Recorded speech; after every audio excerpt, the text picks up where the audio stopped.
They roll off there. Adam? Thank you very much. Now our Geico race analysis. And here are the numbers.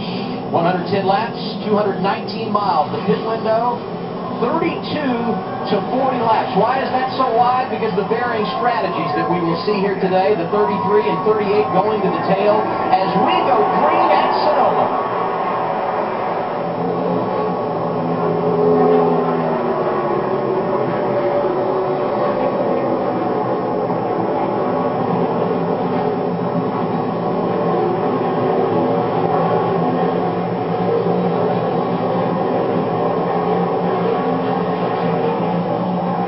So far, so good. Clean up through turn 2, and there's problems for Travis Quapple, left front. I think it's locked up. Yeah, and it looks like the whole tire's locked up. I mean, not like the wheel itself is locked up. Ambrose got a great start. He leads him down off of turn 7. Jimmy Johnson, Montoya to the inside of Ryan Newman as they come through the corner. Matt Kenseth in front of the 39 now.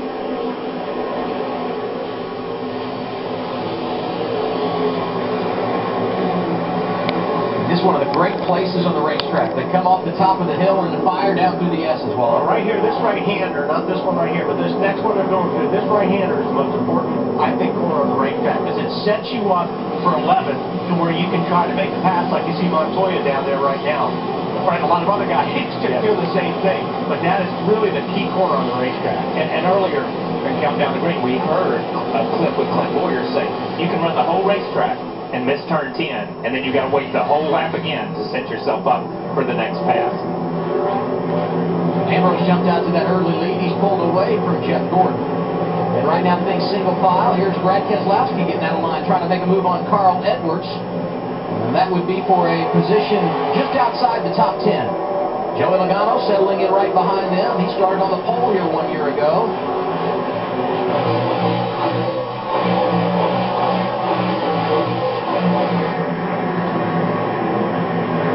Travis Quapple did make his way back to the pit lane. It's Kurt Busch side by side with Matt Kenseth there for position. Yeah, and we saw Matt peek to the inside and then think better of it. And I think you'll see that in the first part of the race. Just like we said, you want to keep the nose, you want to keep the fenders on these things.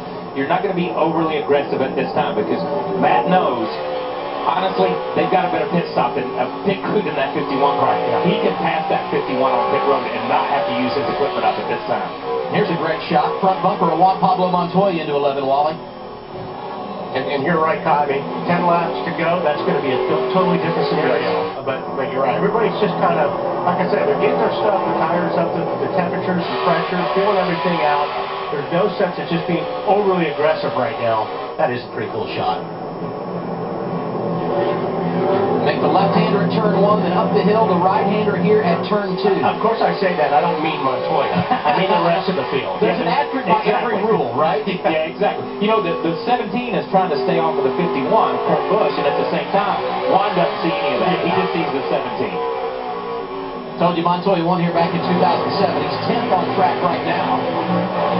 Tell you, the Roush guys qualified really good here on Friday, and that's big because Kenseth, Biffle, and Edwards not typical road course ringers, and there goes Logano to the inside of Edwards making a move for position. He'll settle in behind Brad Keselowski, so Logano jumping up to 13th in the running order.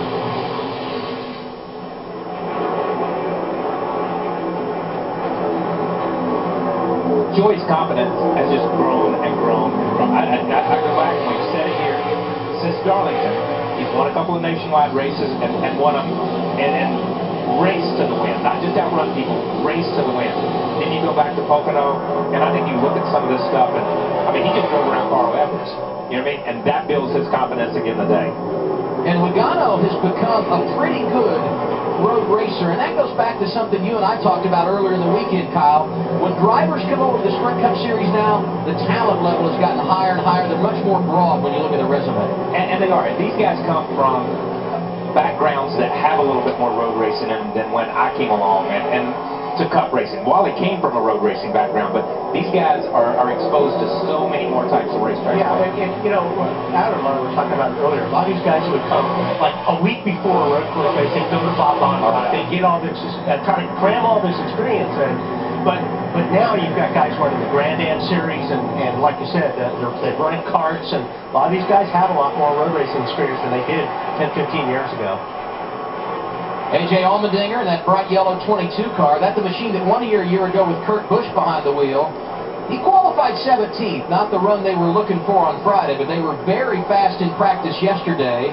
The double deuce has gone from 17th to 14th in the first 4 laps here this afternoon. And not too far behind him, Dale Earnhardt Jr. There you see him, silver colors this week for the 88. That win last week at Michigan. Dale started this race in the 19th position, scored 22nd right now.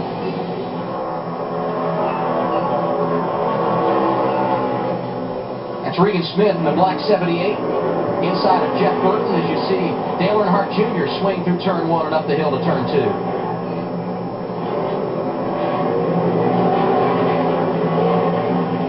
My rant got off there a little bit. That does, you know, as you guys watch this from home, we heard a lot in the pre-race from Juan and from a couple of people about tire degradation, about wearing those rear tires out, and they seem to think it's going to be a 3-stop strategy. You watch these guys come off a corner. If they can come off the corner and come straight up off the corner, they're not hurting their tires as much as these guys.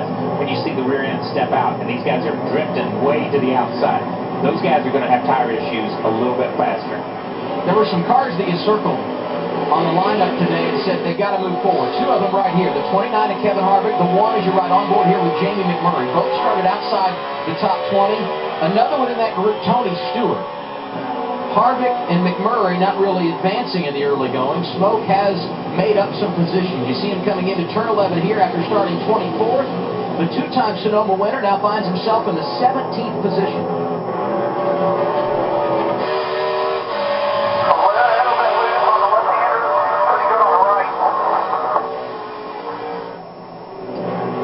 David Gilliland, who won the K&N West race here yesterday, double dipping this weekend, has advanced 10 spots after starting at the back. He missed the drivers' meeting earlier today. His career best finish coming here at Sonoma a few years ago.